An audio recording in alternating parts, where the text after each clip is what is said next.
In this video, Rockman Al and I are filing our official complaints against 3 officers at the VA hospital in Spokane. Order followers Peters and Freelove were the ones who unjustly used force upon us, putting us in cuffs, and then taking us to a back room to figure out how to charge us with a crime. The only reason we weren't fully arrested and taken to jail is we agreed to delete our footage from our cameras. The other order follower is order follower Allison, and she's listed on the complaint because she refused to give us the names of Freelove and Peters so we could file this complaint. One of the first things we found out when we were researching how to file this complaint, one of the things required to file a complaint is the names of the employees you're trying to file against. Allison should have given us their names as they're public employees. I presented her exactly this reason and she still refused.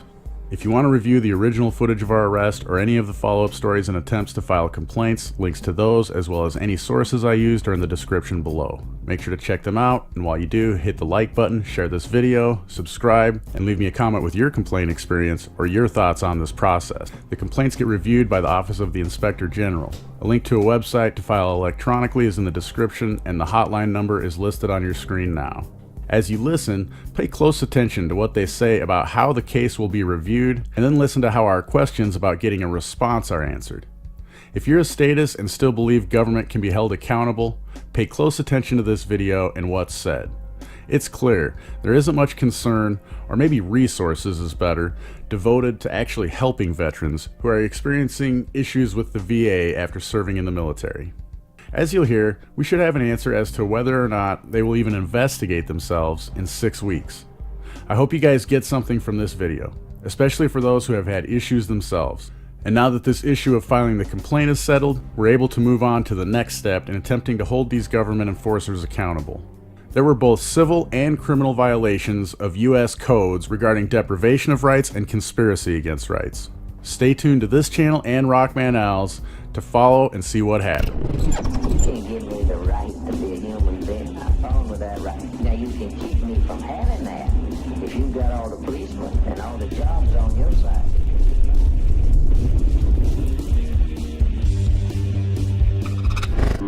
Thank you for calling the Department of Veterans Affairs Office of Inspector General Hotline. If you are having thoughts of suicide, press 7 now to be connected with the Veterans Crisis Line. If you are calling about an emergency situation, please hang up and dial 911 or the VA police if applicable.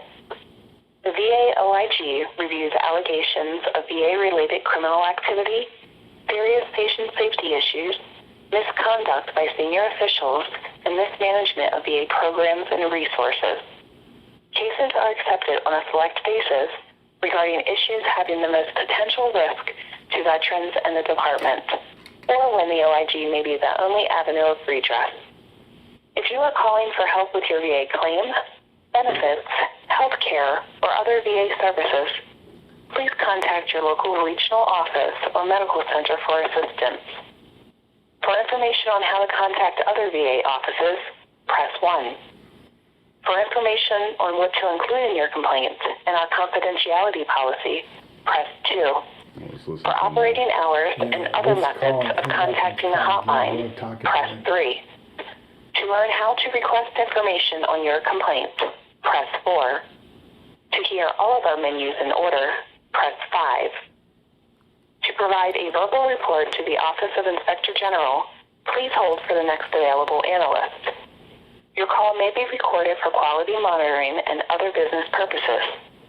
If we receive information about possible physical or life-threatening harm to you or others during this call, OIG policy requires that we transfer the call to the Veterans Crisis Line and/or report the information to OIG Investigative or Law Enforcement Services.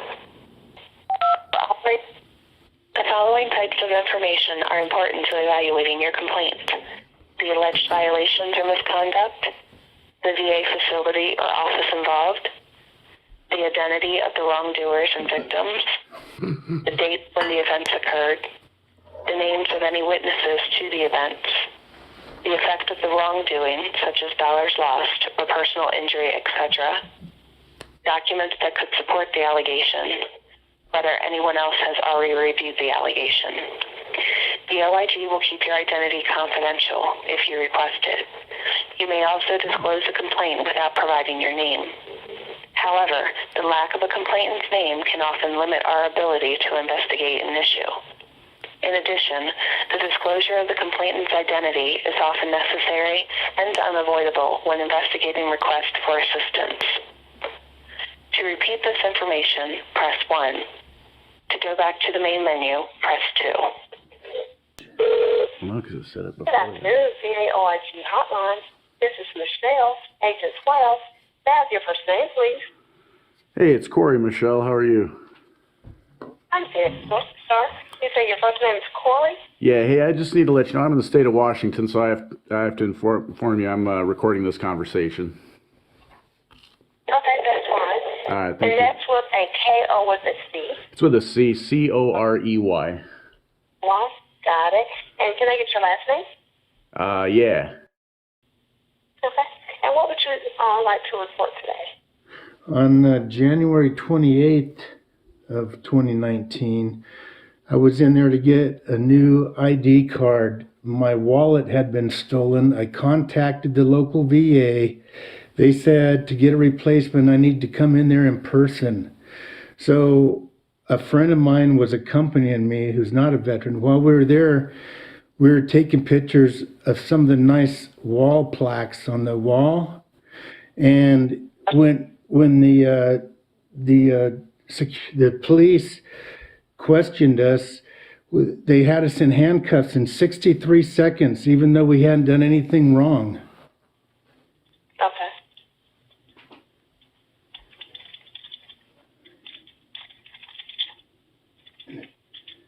We had it on video, but they made us delete it. But we were able to retrieve it, so we actually have the video of them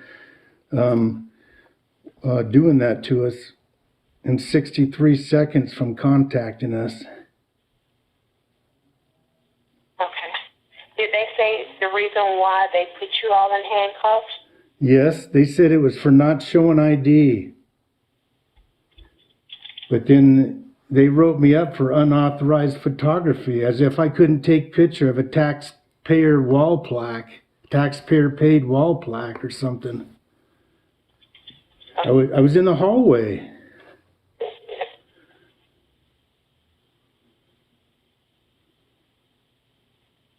Okay.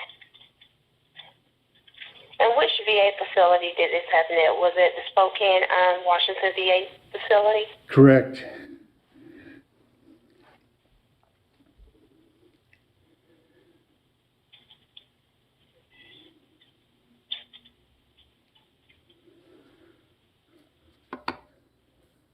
And you said this incident happened on January 28, 2019? Correct. Okay. Did anyone speak with the chief of the police department down at the facility, or what was the outcome of what happened? At the time, the chief that was there, assistant chief or chief, got involved in it, and he gave me his business card, and you know, they kept us in handcuffs for about a half an hour and give us all kinds of explanations why what we did was wrong, even though we knew better. They threatened us to take us to jail if we didn't delete our video because they knew they screwed up. So we did delete it under, you know, threat of force. And we didn't want to go to jail or anything for some charges that weren't even, you know, right. Right.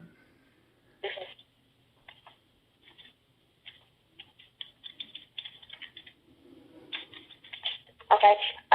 You stated that they issued a ticket for an unauthorized photographer, or did they just write a citation? What did you have to report to court? Did you have to pay a fine? What happened?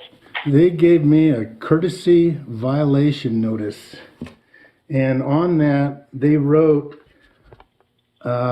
two things. They said 38 CFR 1.218, and they listed A5 and B23. So they're trying to say it was unauthorized photography but there's a sign in the door that says you can take pictures.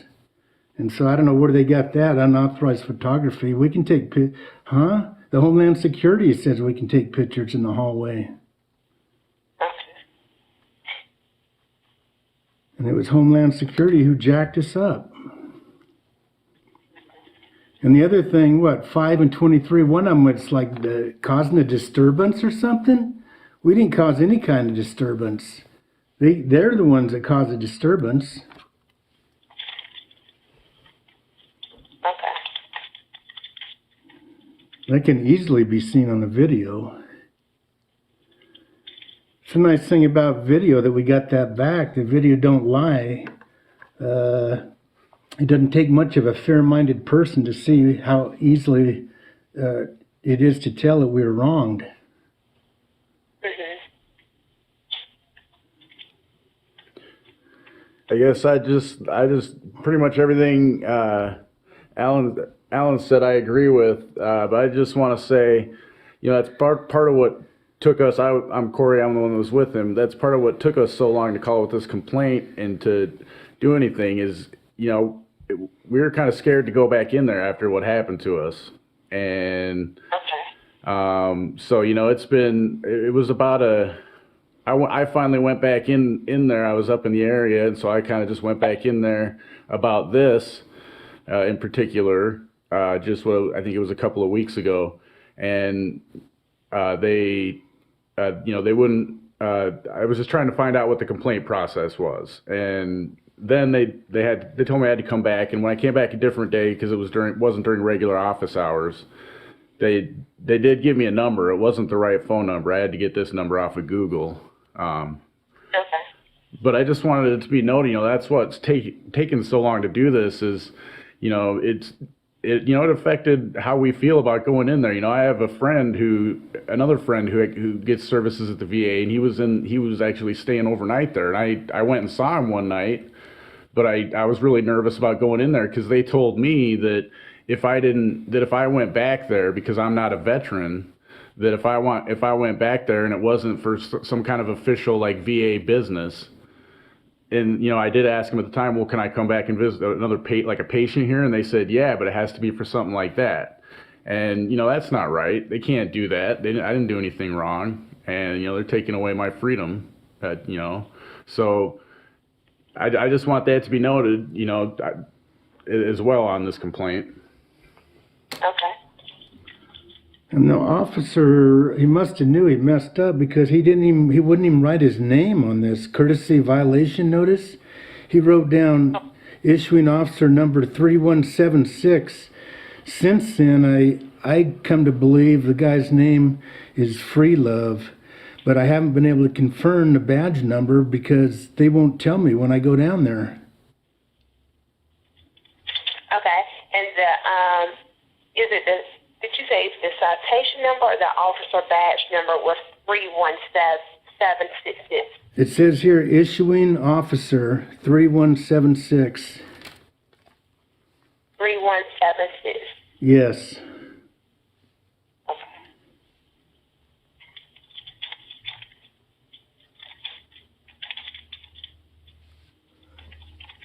Okay.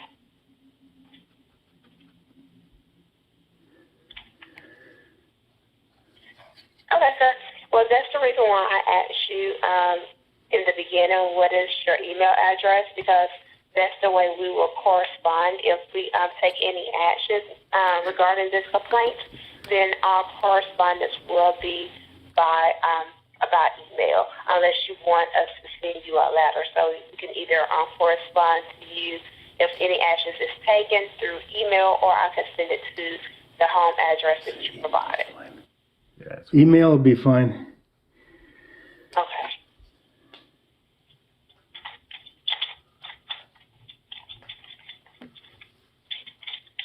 Okay, and then also another avenue, another option that you have too, like if you have any other issues with going to the VA medical facility, you can always utilize the White House Hotline, and they are the oversight for Department of Veterans Affairs as well. So you can also contact them as well regarding this complaint. Would you like to have that number? Yes, please. Okay, the number is 855-948-2311. All right. That was 855-948-2311. Yes, sir, that is correct. All right. And then I guess do you need the name of the officer who handcuffed and detained me? Okay, so was it two different Yeah, there was an additional I thought it was officer. the 3176, but Yeah. it's another officer name. Then yes, please provide me with his Yeah, name. so on my ticket, I was written up for disorderly conduct, and there was no disorderly conduct. It's all on video. And it just has his name as Peters. Peters. Peters. Yep. Okay. And did he provide a issuing officer number, or just Peters is the only thing that he Just Peters. wrote on his? Yeah, just Peters is all he wrote on his. And then Okay. there's one more officer I'd like to add to this, because like I said, when I returned, she's told me twice now that she couldn't give me the names of the officers because this is all we had to go on, and we just didn't believe it because they didn't give us the full information. So we didn't know, so I went back and she wouldn't give it to us. So we came across it because Free Love happened to be there one of the nights. And so we think it's him. I mean, he's wearing a hat. He looks a little, but it's hard to say. And then Peters, I actually called and got that from Deputy Timmons, who works there now. He actually identified him for me. So he didn't work there at the time, Timmons did, and he says, but he did. He's aware of the incident and did identify him to me. Okay. And let me ask you, so did he issue was that a courtesy citation as well, or did you have to pay a fine? What was the result of they issued me a courtesy citation, he did, and I don't have it with me, but it was either, did you give him that number of yours? It was, it's one of those CFRs that I just gave you for, disorderly conduct or causing a disturbance or whatever. Yeah, it was disorderly conduct, but if you want, we have it has, on Alan's here, it has the citation number. So I could give you that. It's probably either 6161 or 6159, because his is 6160. Okay, well, hold on one second. No problem. And then I'm sorry, I got sidetracked there. That I didn't tell you about the other officer, but we can finish up with this first. Okay, provide me with the citation number, and then you can give me the name of the other officer that you would like to report. Okay. So Alan's citation number is number 6160. Okay. And then so mine would have either been 6159 or 6161. Okay. I assume, maybe they have multiple books, but that should give a starting point if it needs to be found. Okay. Okay, and you can provide me with the other officer's Okay, name. so her name is Allison. That's all I know about her. I got that off of her uniform, so I know it's Allison, so I assume that's her last name. And she's the one that she twice. She would not give you any of the officers' names. That's what you would like to report about her. Yeah, she wouldn't give me their names, and then she, I don't know if she did this on purpose, but I'm trying to be honest, so I just want to say that. But she did give me the wrong phone number. She's the one that I got the phone number from that was wrong to call and make a complaint. So. Okay.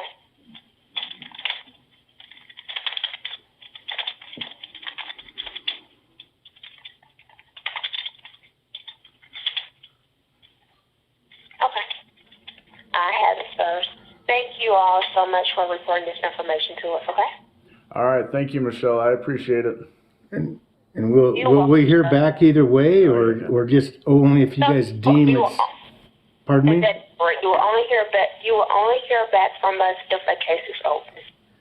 I see. Okay. How long does that take if we know? Just so 6 weeks. What's so that? that's the time frame. If we open up a case, it could be before 6 weeks. But if you don't hear anything after 6 weeks, then you would know Okay. whether or not a case is open. Okay. Thank you, Michelle. You're welcome. I Have wish a great day. everyone that we had to deal with at the VA was like you. Thank you. Thank you. You're very Thank courteous. you, sir. You're welcome, sir. Thank you so much. All right. Have a nice day. You too. All right, bye. I hope you enjoyed this video. Make sure to hit the like button and share it with everyone you know. Find us on Twitter as well as censorship-free platforms like BitChute and Steemit or DTube. Of course, subscribe if you haven't already, and don't forget to smile at someone you don't know every day.